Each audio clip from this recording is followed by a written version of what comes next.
Hello everyone, আসসালামু আলাইকুম। সবাইকে কেমন আছেন? সবাই চলে এলাম ছোট একটি ব্লগ নিয়ে। প্রথমে ঘুম থেকে উঠে ঘরটাকে ভালোভাবে গুছিয়ে নিচ্ছিলাম। তারপর আমি একটা ছোট ফুলদানি কিনেছিলাম, সেটাই দেখাচ্ছিলাম। আজকে এটা খাটের কর্নারে রেখে দেখবো কেমন লাগে। খাটের কর্নারে রাখার পর দেখুন কিন্তু খুবই সুন্দর লাগছে। এরপর আমি চলে গেলাম আমার ছাদ বাগান দেখার জন্য। আজকের আবহাওয়াটা খুবই রৌদ্রোজ্জ্বল ও বাতাসময় ছিল।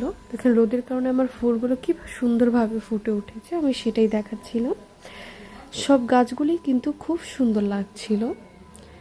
আমি একটু একটু করে আপনাদের সবই দেখাবো। আপনারা নেক্সট পার্টে কিন্তু অনেক ইন্টারেস্টিং একটা ভিডিও আসতে চলেছে, অবশ্যই সেটা দেখার জন্য রেডি থাকবেন।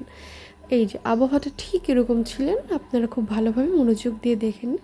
আমার গাছগুলো কিন্তু খুবই সুন্দর লাগছিল। আমার ছাদ বাগানের ফুলগুলো দেখতে চাইলে কিন্তু অবশ্যই কমেন্ট করে জানাবেন। অ্যান্ড আমার চ্যানেলটিকে subscribe, like, comment and share করে পাশে থাকবেন। সবাই ভালো থাকবেন, সুস্থ থাকবেন। আল্লাহ হাফিজ সবাইকে।